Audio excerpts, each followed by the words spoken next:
Уважаеми зрители, вие сте с предаването... С кое предаване сте? Часът на... Кой? На Татко. На Татко. Часът на Татко. Аз съм водещия Митко. Това до мен е колегата... Аз съм... Извинявай, колега, за първи път телевизионно. Ще се опознаваме така, допаваме си. Те ги сменят тук постоянно. Кажи кой си да продължаваме нататък. Губещия Ванко. Днес темата на предаването ни ще е възпитанието на малките момченца.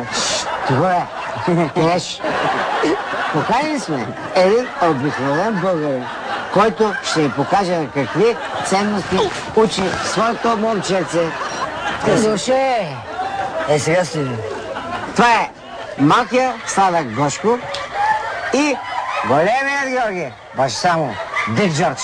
Едно кафенце? Шпине, малко коняче, вътре мога да сложим. Браво, браво. 200 приятели. Си наш човек, браво. Ще кажеш баща цял кояк е пее. И да питам, има тук така, че ми е много често.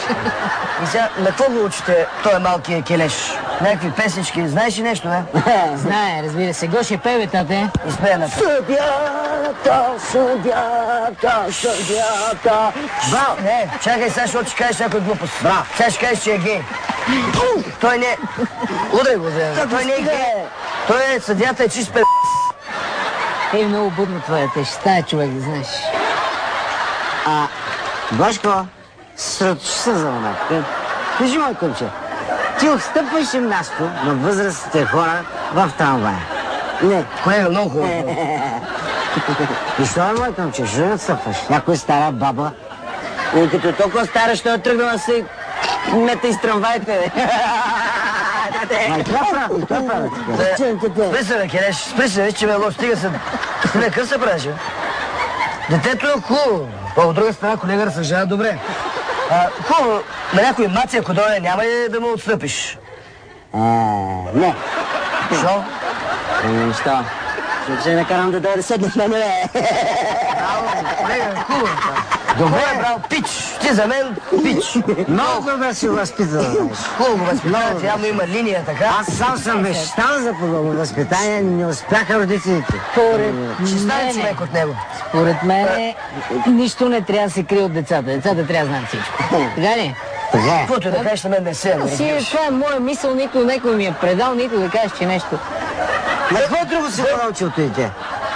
Покажи, тате, как се пие бира некс. Сега не ми се пие сега, тата спя. Въпи една биричка. Ще го вземем в гърба. Айде. Добре, сте, чакай малко.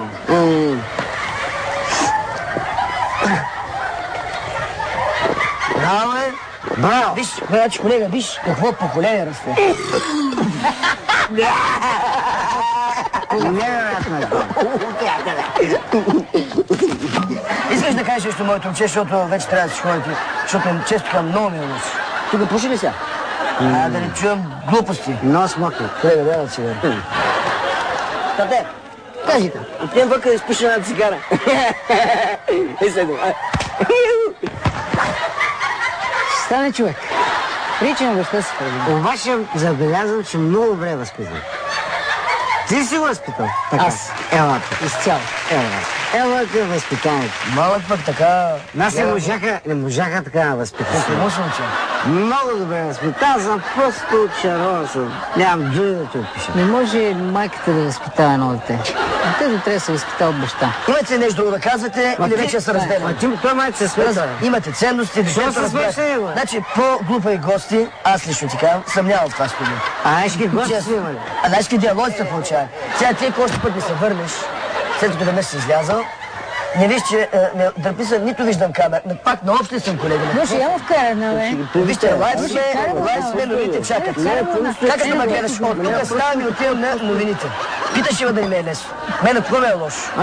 Новини, сутрешен блок, емисия, часът на мама, часът на дядо. Това ще оставим тази работа. Ай, здраве, здраве. Колега, откъде се излиза от студиото?